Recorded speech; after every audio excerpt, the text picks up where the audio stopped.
আপনার কি হয়? আমার স্বামী। আপনার স্বামী কতদিন যাবত এই অবস্থা? এই 1 বছরের কাছাকাছি। আচ্ছা, আপনি আসলে কান্না করেন না। আর আপনার এটা এতদিন তো ভালোই ছিল, কাজ কাম করছে, মানে মানুষের মধ্যে গেছে, সারাদিন দাপিয়ে কাজ করছে, বিকেলে বাজারঘাট করে নিয়ে আসছে, জি। এগুলা তো অবশ্যই ভালো লাগছে। তো কতদিন আগে এরকম হয়েছে? আর তার আসসালামু আলাইকুম। ওয়ালাইকুম আসসালাম রহমতুল্লাহ। মামা কেমন আছেন? আলহামদুলিল্লাহ, ভালো আছেন? হ্যাঁ আছি আলহামদুলিল্লাহ। তো এখানে এসে তো মনটা খারাপ হয়ে গেল। আপনি তো আমার বেশ কয়েকদিন, হয়তো 2 দিন ফোন দিছিলেন আর এসএমএস করছিলেন। জি, আসলে কি উদ্দেশ্যে একটু বলবেন দর্শক উদ্দেশ্য শুনবে। হলো এই বেচারা অনেকদিন যাবৎ ওই ক্যান্সার আক্রান্ত। আচ্ছা আচ্ছা তো ওনার চিকিৎসা অনেক জায়গায় চালাইছে, কিন্তু এখন এমন অবস্থা হয়ে গেছে চিকিৎসা আর করতে পারতেছে না। চিকিৎসা না করাতে এখন অবস্থা অবনতির দিকে। এখন যায় যায় ভাব। আমি এখান থেকে হাঁটা চলাফেরা করি, অফিসে যাই আসি, ওনার কান্না দেখলে আমার ভালো লাগে না। এই জন্যই আমি দেখলাম যে আপনি মানুষের উপকার করেন, এই জন্য আপনাকে ফোন দিলাম, এসএমএস করলাম। যদি একটু সহযোগিতা পাইতো তাহলে বেচারা উপকৃত হইতো, চিকিৎসাটা চালাইতে পারতো। আমি এটাও চাচ্ছি যে এই ভিডিওটা যারা দেখছেন দেশ বিদেশ থেকে, আপনারা যদি এই অসহায় ব্যক্তিকে সহযোগিতা করেন, সাহায্য করেন, তাহলে বেচারা চিকিৎসা করতে পারবে। আল্লাহর কাছে আপনাদের কাছে আপনাদের জন্য দোয়া করবে ইনশাআল্লাহ। অবশ্যই অবশ্যই আপনাকে ধন্যবাদ। তো আপনি এরকমটাই ভাবছিলেন যে আমাকে বললে যাই কিছু হোক অবশ্যই জি, কিছুটা সেই উপকার আশাতে হবে। আপনাকে একটু ফোন দিছি। হ্যাঁ, আর আপনিও তো জানেন যে আমি কোনো ফান্ড কালেকশন করি না, আমি জি। যাই দিচ্ছি আমার নিজের তহবিলের টাকায় জি দিচ্ছি। জি তো তারপরেও আল্লাহ পাক যতটুকু ইনার রিজিকে রাখছে অবশ্যই সেটা পাবে, জি নাকি বলেন? জি ইনশাআল্লাহ। তো এখন আসলে কি সমস্যাটা কি একটু বলুন। ওনার এই এর কোমরে টিউমার হয়েছে। সর্বপ্রথমে হলো কুকচিত ব্যথা ছিল। আচ্ছা পরে ডাক্তার দেখাছিলাম, ডাক্তার বলছিল যে টিবি হয়েছে, আচ্ছা 6 মাস টিবির ওষুধ খাওয়া লাগবে। 5 মাস পর্যন্ত খুব কষ্ট করে খাচ্ছি, খাওয়ার পরে আমি আর বাঁচি না। পরে আমার আত্মীয় স্বজন টাকা নিয়ে গেছিল, পরীক্ষা নিরীক্ষা করে দেখতেছে যে এই কুকচিত যে সমস্যা ছিল ওই জিনিসটা ইনফেকশন করে আমার হাড়ে ক্যান্সার হয়ে গেছে। আচ্ছা, আর ক্যান্সার হয়েছে না? জি হাড়ে ক্যান্সার হয়ে গেছে। পরে কয়েকটা হাসপাতাল ঘুরছে কিন্তু ভর্তি নেয় নাই। পরে আমাকে বাড়িতে নিয়ে এসে, বাড়িতে নিয়ে আসার পরে বগুড়া যায় এক ক্যান্সার ডাক্তার দেখায় 6টা কিমো দিবার করলো। 6টা কিমো দিবার করলো, রোজার মাস আসিল। গ্রামে জায়গা পিঁপড়া তুললে 3টা কিমো দিয়েছি, আর পারি না।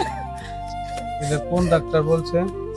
এটা হইলো বগুড়া ওই যে সাকেরা মহিলা। আচ্ছা, এটা কতদিন নিতে বলছিল আর কয়টা ইনজেকশন নিলে বলছিল যে আপনি সুস্থ হয়ে যাবেন, এরকম কিছু আশা দিছে? না না, সুস্থর কথা বলে নাই, বলছে যে আল্লাহ ভরসা, আল্লাহকে ডাকেন, চেষ্টা করেন। 6টা কিমো দেন। আচ্ছা, এক একটার দাম কত? 35,000 টাকা পড়ছে। এক একটার দাম 35,000 টাকা। জি। দেখেন প্রিয় দর্শক, দেখেন এই মানুষটা আসলে নিজের এখন হয়তো খাওয়া দাওয়ায় কষ্ট হচ্ছে, আর এত টাকা, একটা ইনজেকশনের দাম 35,000 টাকা। তো সেই ক্ষেত্রে আরো 3টা ইনজেকশন তার বাকি আছে। তারপরে আল্লাহ পাক কতটুকু তাকে সুস্থ রাখবে সেটা আল্লাহ পাকই জানে।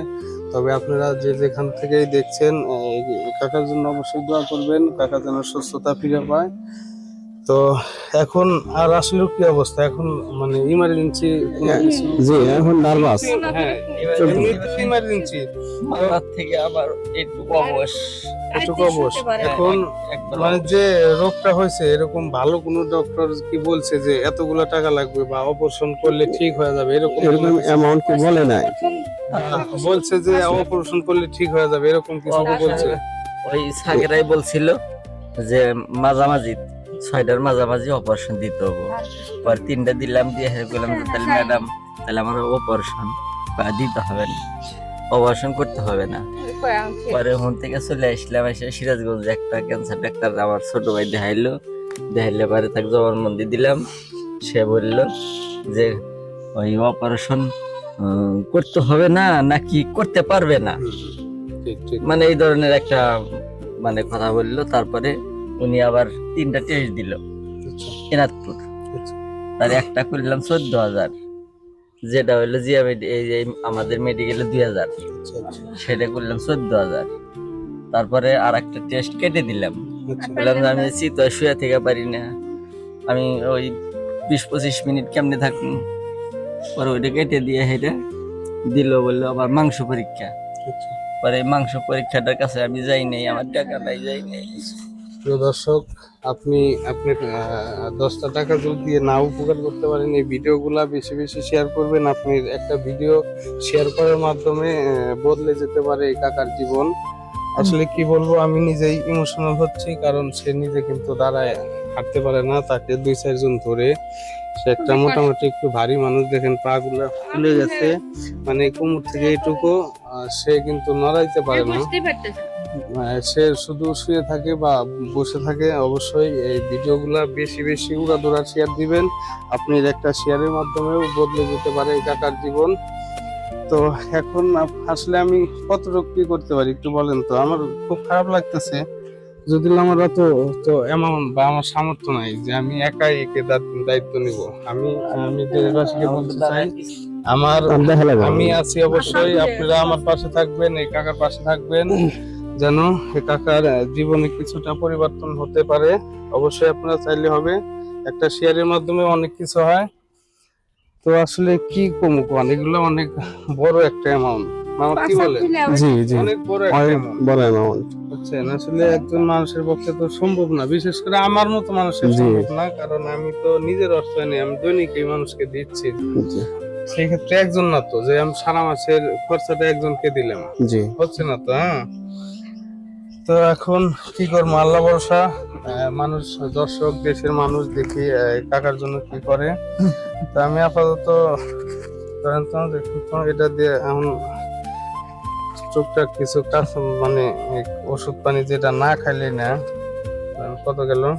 3000 টাকা আসছে। আচ্ছা ঠিক আছে, আপাতত এটা রাখে না টাকা। আমি হয়তো এটা কিচ্ছু না, বুঝছেন? আসলে আমি কোনো ইনকাম, মানে এই ফেসবুক পেজ থেকে, ইউটিউব চ্যানেল থেকে আমি এখনো কোনো ইনকাম পাচ্ছি না। আমি যা দিচ্ছি আমার নিজের তহবিলের টাকা। আপনাকে এখানে 3500 টাকা দিছি। আপনি কি মোটামুটি একটু খুশি হয়েছেন? আলহামদুলিল্লাহ। আপনার কি হয়? আমার স্বামী আপনার স্বামী কতদিন যাবত এই অবস্থা? এই 1 বছরের কাছাকাছি।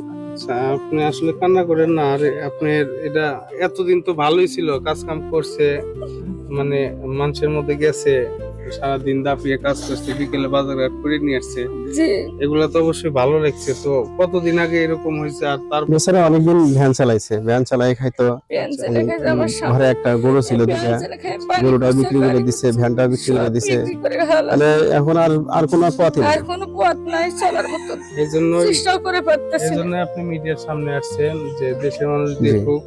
কোন হৃদয়বান ব্যক্তি তো অবশ্যই আছে, না থাকলে দেশ চলে না। স্বামী কারণ খাওয়া দিবার পারি না ঠিক মতো আর কিছু আচ্ছা ঠিক আছে, পামু কই। দোয়া করবেন, আমি আবার আসবো। হ্যাঁ, আমি আবার আসবো ইনশাল্লাহ। দেখি, আমি মানুষের উসিলায়, আমি কিন্তু কিছু না, আল্লাহ পাক চাইলে মানুষের উসিলায় আপনার জীবনটা আল্লাহ পাক পরিবর্তন করতে পারে। হ্যাঁ, গ্রামবাসী এই যে তুলে মিলে দিছিল, তাই এই জায়গায় চললাম, আর পারতেছি না। রুগী কি চেষ্টা করবো, সংসারই আর চলার মতনই নাই।